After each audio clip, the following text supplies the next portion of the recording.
Hey guys, today's video is going to be another Poshmark Q&A. Comment down below and let me know how the audio is in this video.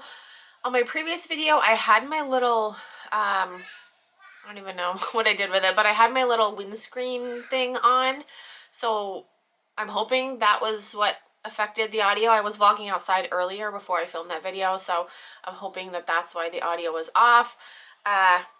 If not, I might have to look into getting a microphone. I don't know.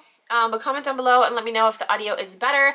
And let's get into the questions. Okay, first question. Do you think that telling people you accept offers works? I always say I'm open to reasonable offers, but people either A, don't know the meaning of reasonable, or B, just never send me offers. Okay, so I don't think that you should advertise in your closet that you're open to offers. I don't think that that's a very wise thing to do. Unless you price your items pretty high. Because if you advertise that you're open to offers, you're gonna have buyers that are like, oh shit, well I guess I don't have to pay full price. They're gonna send you offers. Probably lowball offers as well. Really don't want your buyers to have that mentality. Again, unless you go into it and price things like kind of overpriced and you leave room for those offers. But yeah, that's just my personal opinion. I don't advertise that I'm open to offers. I am open to offers, but obviously I want my buyers to pay my asking price. Next question. Hi Vanessa, I love your videos. They're so informative. What's the ugliest thing you've sold?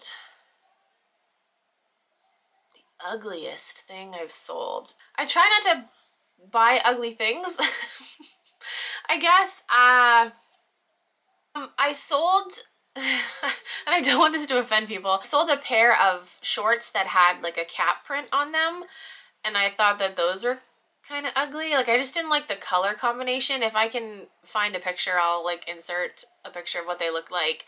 Yeah, I guess that comes to mind. I've also bleached a few things and tie-dyed a few things that I don't think came out looking good.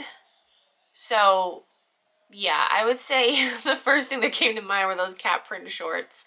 I think they're from H&M, and it was like a set too. It had like a matching shirt. I just had the shorts, but I remember seeing them on Poshmark, like a matching set, and I'm like, oh, it's, I mean, no offense, like cat lovers, I like cats, like no offense to cat lovers or anything like that. I just didn't like the print and the color, I guess. And then some bleach things as well. Okay, next question. Hi Vanessa, love your videos. This has been bugging me for a while now.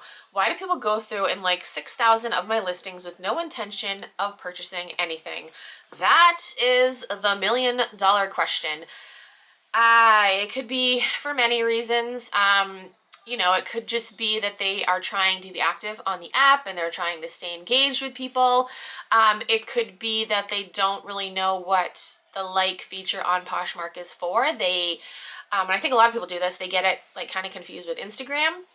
You know, if you like someone's picture on Instagram, you like it because you like it.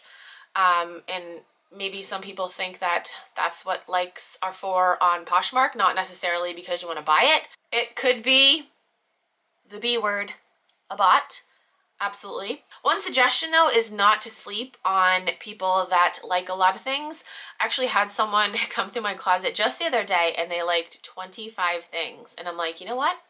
I'm going to put all this in a bundle and I'm going to see what happens. And guys, I sold a bundle of 25 things. It was my second biggest bundle. I had sold a bundle of 26 things back in, I don't even remember when that was, maybe like a year ago. And then again, just the other day, person came through, they like 25 things. I'm like, you know what, I'm just gonna bundle it. And we kind of went back and forth on final price and they ended up buying 25 things. I don't sleep on people that do that. I mean, obviously if someone's adding like, you know, 100 things, I mean, even though some people might think 25 things is a lot, you know, just kind of use your judgment. I guess I didn't think that that was a lot because somebody had purchased that many things from me before. So I was like, oh, if it could happen once, it could happen again. And it did. Definitely don't sleep on people that like a lot of things. But on the flip side, don't get mad if you put all those likes in a bundle and they don't end up purchasing. Next question. Now that Posh includes packing slips to resellers, will you be placing those in your packages to buyers? Seems a bit much, no? Okay, so if I'm just selling like 1 or 2 or 3 things, to like one particular person, I'm not going to put a packing slip. But if I sell a bundle of 25 things, even like 5 or 10 things, then I think packing slips are helpful. But yeah, I agree that it's a bit much if it's just like one thing. I do think it adds kind of like a professional touch to your order, but I don't really think it's necessary unless you're bundling a lot of things. And last question, just curious, what are some of your favorite brands to sell? I know you've talked about this in your haul videos. It seems like you sell a ton of Victoria's Secret Pink, but was wondering, what are your personal favorites? So yes, Victoria's Secret Pink, I do sell a lot of, and it's funny because I see a lot of other resellers saying like, oh, don't pick it up, it doesn't sell, blah, blah, blah, but it sells for me. I think it's like my best selling brand. I also love selling Lululemon, because those are typically fast flips. You can sell it for a decent amount because Lululemon is, you know, an expensive retail brand. It's one of those brands that retails for a lot, but still will resell for a lot. There's a lot of brands that retail for a lot that don't resell for shit. And I think that that's one of the challenges being a reseller, is finding those brands that retail for a lot and will resell for a lot. And Lululemon is definitely one of those brands. So yeah, so definitely Victoria's Secret Pink, Lululemon. I like selling American Eagle too, because that's an easy brand for me to find. It is plentiful where I live, and it's a fast flip. It's not going to be for a ton of money. The resale value isn't a ton, unless you find like certain jeans. If you look through my closet, I typically don't sell high-end brands because I can't find high-end brands around me. And I don't do like retail arbitrage on high-end brands. Yeah, I would say those 3 brands are probably my favorite. Okay, so that is it for this video. I hope you guys enjoyed. If you have any other questions, you can comment down below. Send me a DM on Instagram or tweet me on Twitter. If you're new to Poshmark and you want to sign up, you can use my code. It is KeepinItRad. You get a $10 credit, and I also get a $10 credit, so thank you. But yeah, that's it for this video. Thank you guys so much for watching. I'll talk to you guys in my next video. Bye.